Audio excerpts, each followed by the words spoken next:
And I'm Kai. And welcome to the Transcript. This week we investigate ice in Massachusetts. Cooking Conundrum makes cheesesteaks. Indie Game Roundup talks video games. We investigate a new local card shop. And Hallway Hot Takes talks conspiracies. On Friday morning, 3 Russian fighter jets violated Estonian airspace for 12 minutes over the Gulf of Finland, prompting Estonia to request urgent NATO consultations under Article 4. NATO allies, Italy, Finland, and Sweden jets tried to intercept, while Estonia said the Russian planes had no flight plans, transponders switched off, and no radio contact. Russia denied the breach, claiming the jets were on a scheduled flight in compliance with international rules, but Estonian officials called it the 5th violation this year. Estonian Prime Minister Kristen Michal urged a united and strong NATO response, and Czech President Petr Pavel warned that retreating in the face of evil would only embolden Moscow. The invasion has intensified concerns that repeated Russian provocations could test NATO's collective defense and expose divisions. On Wednesday, Donald Trump threatened to sue ABC for reinstating Jimmy Kimmel after his suspension on September 17th, calling the show a liability and hinting at a lucrative legal battle. Kimmel mocked Trump on his September 24th show, joking that Trump can't believe ABC gave him his job back while Americans gave Trump his own job back. Trump previously celebrated Kimmel's suspension, falsely claiming his show had been canceled. In his return monologue, Kimmel said Trump tried to cancel him, but instead boosted his ratings. Locally, on Wednesday, the Northampton Blue Devils boys soccer team remains undefeated after 7 games, outscoring opponents 17-4. In a rainy home game, they dominated possession and scored 5 goals in the first half. Coach Holt praised his front 3 attackers for their speed, technical skills, and teamwork, saying opponents should be nervous facing them. The team has allowed just .71 goals per game, showing strength across all positions. Determined to avoid last year's playoff disappointments, the players are focused on proving they've learned from tough losses and staying committed one game at a time. I'm Jane, and this is news. On June 6, 2025, the Immigration Customs Enforcement, ICE, released information about their activities in Massachusetts over the previous month of May. They claimed to arrest over 1,500 individuals who have committed violent crimes under Operation Patriot. Due to its success, ICE has launched another operation on September 9th, this time labeled Operation Patriot 2.0, which appears to still be active to this day. Official numbers have not been released on how many individuals have been arrested in the second operation, but a clear intent has been made to target sanctuary cities. Assistant Secretary Tricia McLaughlin had been quoted saying, "Sanctuary cities like those pushed by Mayor Wu not only attract and harbor criminals, but protect them at the peril of law-abiding American citizens." Despite the claim that this operation mainly targets violent criminals, ICE does not release full lists of people taken by either operation. There are also several stories of individuals being taken who have no previous criminal history or a nonviolent criminal history. For example, the Provincetown Independent, who covered this story, was only able to find evidence for one individual having any criminal activity, of which the person had not yet been convicted of. In total, only 17 individuals throughout both operations have been revealed by ICE as having violent criminal histories. The map on screen now has been made by taking reports from ICE, local police departments, town government statements, and news outlets. Each action has been labeled as either red, which correlates to the time frame in which Operation Patriot 2.0 actions occurred, black, which shows Patriot 1.0 actions, and purple being actions taken by ICE outside of either time frame. Currently, there's a similar amount of confirmed ICE activity for both operations. However, Patriot 1.0 shows a time frame of 2 months, with the first action being taken on the 8th of May this year, and the final action occurring in late June. However, ICE claims the operation ceased on the 6th of June. Operation 2.0, which was announced by ICE on the 9th of September this year, has been active for less than a month. If ICE acts as they did with the first operation, activity likely won't cease until mid to late October. Thank you for watching. If you see ICE in your area, you can contact Luce. Their number is on screen now. This summer, the state of Texas had major flooding. During these floods, Camp Mystic, a Texas summer camp, was hit, leaving 27 dead and 1 missing. The camp plans to reopen areas not near the river that caused the flooding next summer, even though parents are speaking out about it. Today, I'm going to walk around NHS to see what people think about the floods and Camp Mystic. Who am I here with today? Alex. Alina. Dakota. What do you think about the camp in Texas that got flooded over the summer and multiple of the campgoers were marked as missing or found dead? Terrible. Bad. That sucks, I guess. I mean, as long as they make suitable changes so that everyone's safe, I don't really see too much of a problem, just as everybody stays safe. Do you think it should be reopened?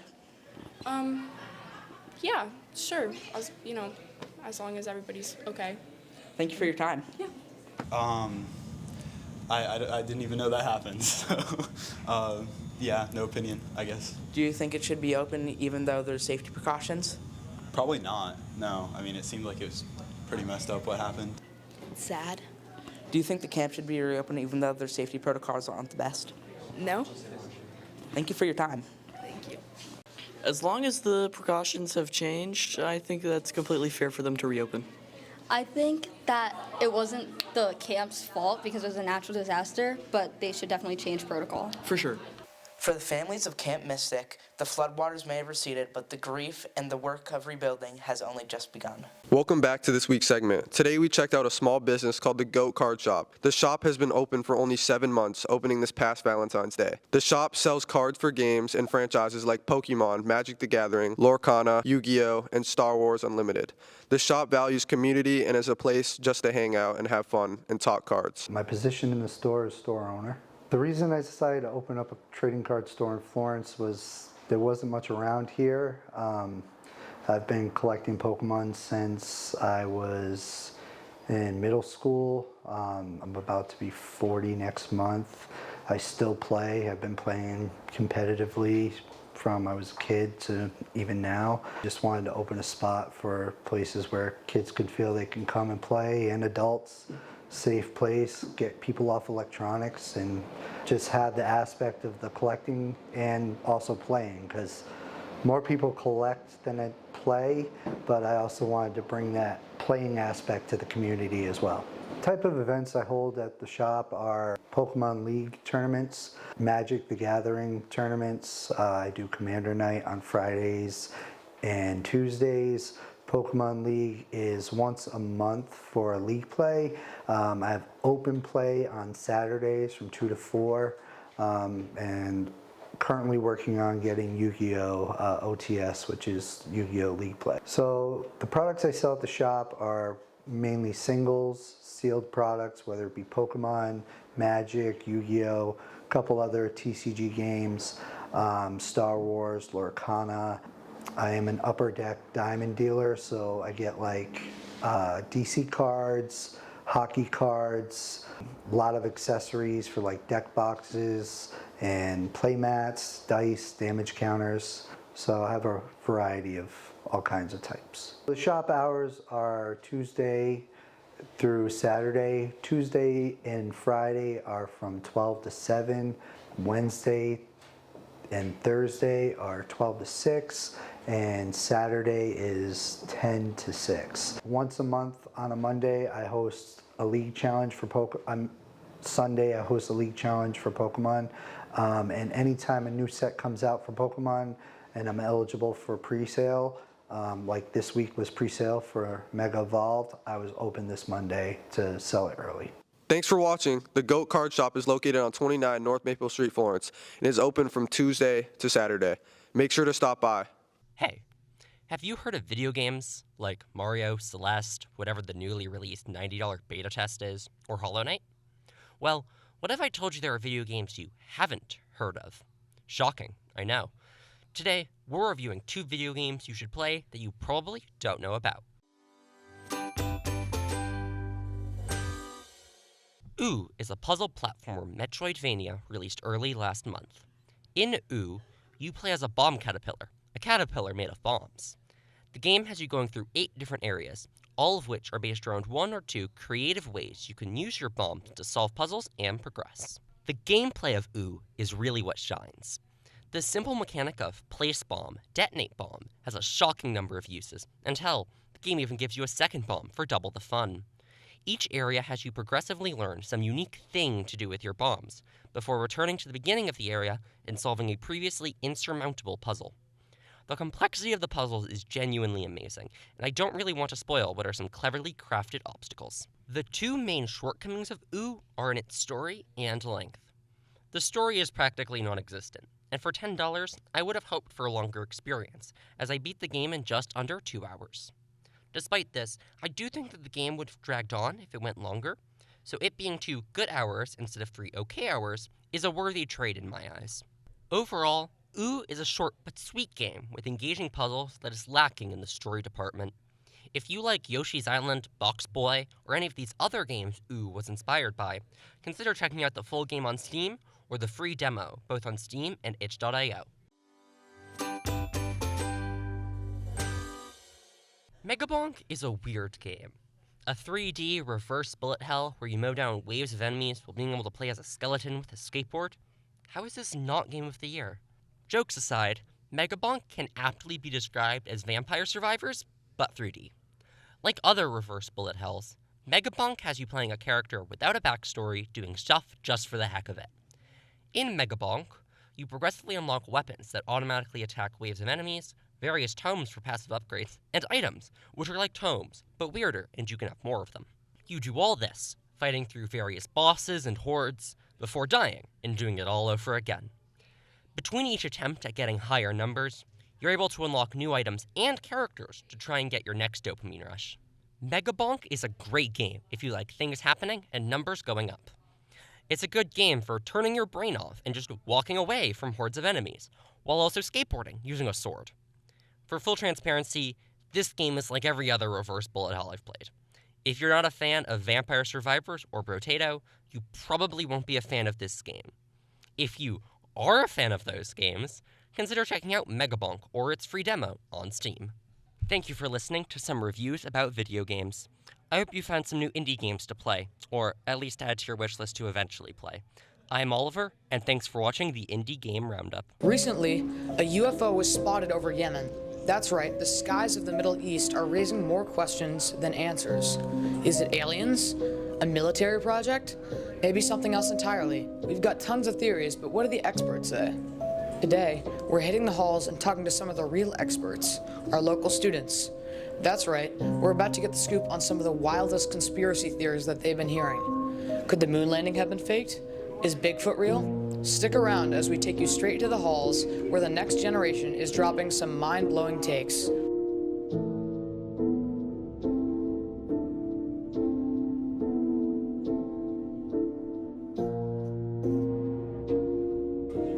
What's your name? Barnaby Kolozic. And did you Naruto run into Area 51 in 2020? Yes, I did. And why did you do that? I don't know. Did you find any aliens? Did you find any like top secret government technology you weren't supposed to find? Yeah. You find like a reboot card or something?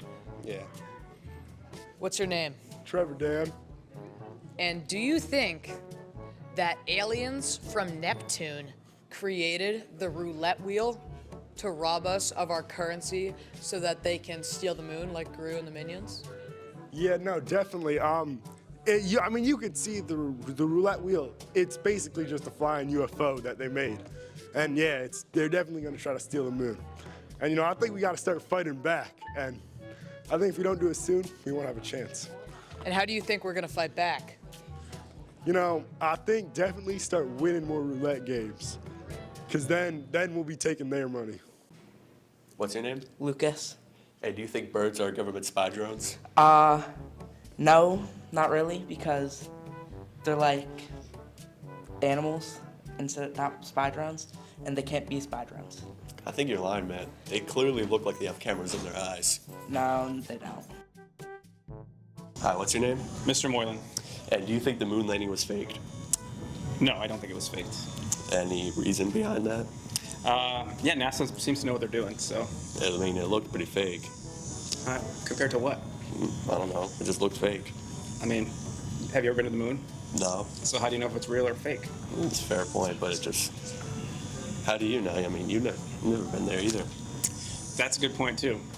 Now you got me rethinking this whole thing. Yeah, we'll never know. Hi, what's your name? Mateo. Theo.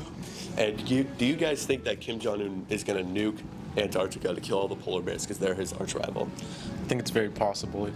I think with polar bears and penguins, they have like the same type of feelings on Kim Jong-un, and I feel like they might go together and maybe nuke Kim Jong-un himself, and I think he is scared that what the power of these two cold creatures, what they could actually do, you know? Thank you. I'm Thomas. And I'm Damien. This is Ansel. And this is Ursa. And this is Cooking Conundrum.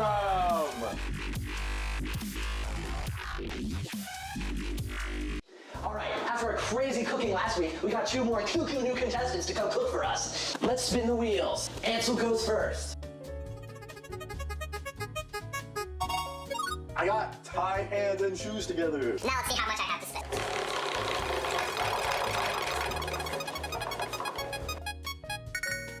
Okay, now I spin the wheel.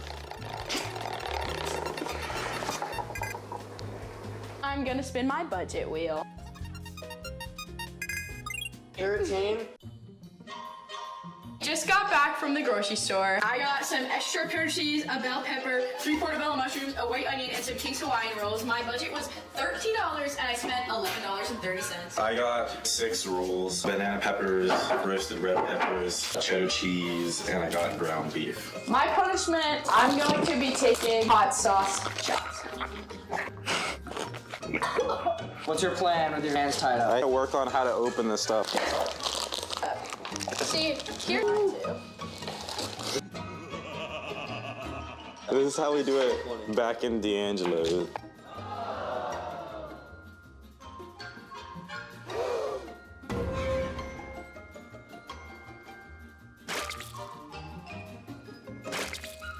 Thank you.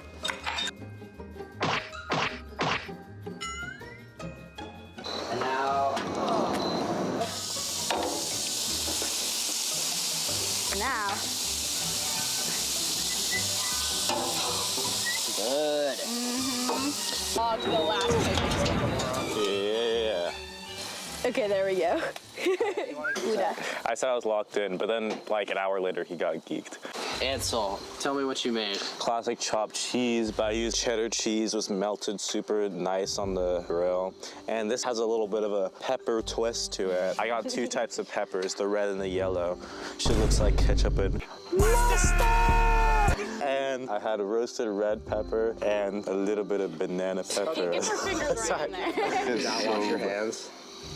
I did wash my hands, but that was after I touched the raw meat. And now what did you make? I have some portobello mushrooms and some red peppers that I roasted myself. A lot of onions, a lot of mushrooms, and a lot of peppers. A little bit of salt, and a little bit more pepper, some olive oil. That's about it. I'm gonna be trying Ansel's first. Ansel's sandwich, actually really good. The beef tasted great. The cheese was nice and melted. He toasted the bun, which I like really appreciate. 8 out of 10, one of the better cheese. Now I'm moving on to Ursa's. Let's see. So, it's definitely sweeter than Ansel's. That's because it's bell pepper and onion and mushroom. There's like not as much of a like salty, savory contributor in the same way that Ansel has beef on his. It might be a little underwhelmed, but overall, like this is still like really solid. This is still really good. Appreciate it. And I would give it a 7 out of 10, which means that Ansel's actually won. Let's go. Chopped cheese master. Bite to it.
looking at the transcript. Yeah,